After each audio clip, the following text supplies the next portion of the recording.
Hi friends, ಎಲ್ಲರಿಗೂ ನನ್ನ ನಮಸ್ಕಾರ. ನೀವು ನೋಡ್ತಿದ್ದೀರಿ ಫ್ರೆಂಡ್ಸ್ ನನ್ನ ಸರಳ ಕೃಷಿ ಯೂಟ್ಯೂಬ್ ಚಾನಲ್ನ. ನಮಸ್ತೆ ಕೃಷಿ ಬಂಧುಗಳೇ. ಇವತ್ತು ಅತಿ ಕಡಿಮೆ ಸಮಯದಲ್ಲಿ ಉತ್ತಮ ಗುಣಮಟ್ಟದ ಕೊಟ್ಟಿಗೆ ಗೊಬ್ಬರವನ್ನು ತಯಾರಿಸುವ ಸರಳ ವಿಧಾನವನ್ನು ನೋಡೋಣ. ಮೊದಲನೇದಾಗಿ ತಂದಿರುವ ಸೊಪ್ಪನ್ನು ಹಾಗೂ ಕಸಕಡ್ಡಿಗಳನ್ನು ಸಣ್ಣದಾಗಿ ಕತ್ತರಿಸಿ ಗೊಬ್ಬರದ ಗುಂಡಿಗೆ ಹಾಕಬೇಕು.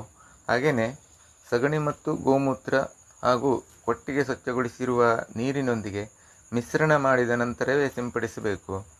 ಹಾಗೆಯೇ ಹೊಳೆ ಮತ್ತು ಹಳ್ಳದ ಬದಿಯಲ್ಲಿ ಸಿಗುವಂಥ ಕೆಸರು ಹಾಗೂ ಮಣ್ಣನ್ನು ಸಮ ಪ್ರಮಾಣದಲ್ಲಿ ಸೇರಿಸಬೇಕು.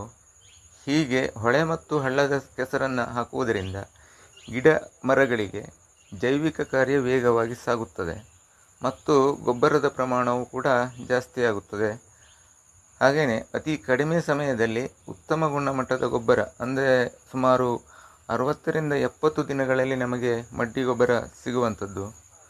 ಸೊಪ್ಪು ಹಾಗೂ ಕಸದ ಮೇಲೆ ಕೊಟ್ಟಿಗೆಯಲ್ಲಿರುವ ಸಗಣಿಯನ್ನು ಮಿಶ್ರಣ ಮಾಡದೆ ನೇರವಾಗಿ ಗೊಬ್ಬರದ ಗುಂಡಿಗೆ ಎಸೆಯುವುದರಿಂದ ಯಾವುದೇ ರೀತಿಯ ಪ್ರಯೋಜನವಿಲ್ಲ. ಹಾಗೆಯೇ ವಿಡಿಯೋ ಇಷ್ಟ ಆದರೆ ಲೈಕ್ ಮಾಡಿ, ಶೇರ್ ಮಾಡಿ. ವಂದನೆಗಳು.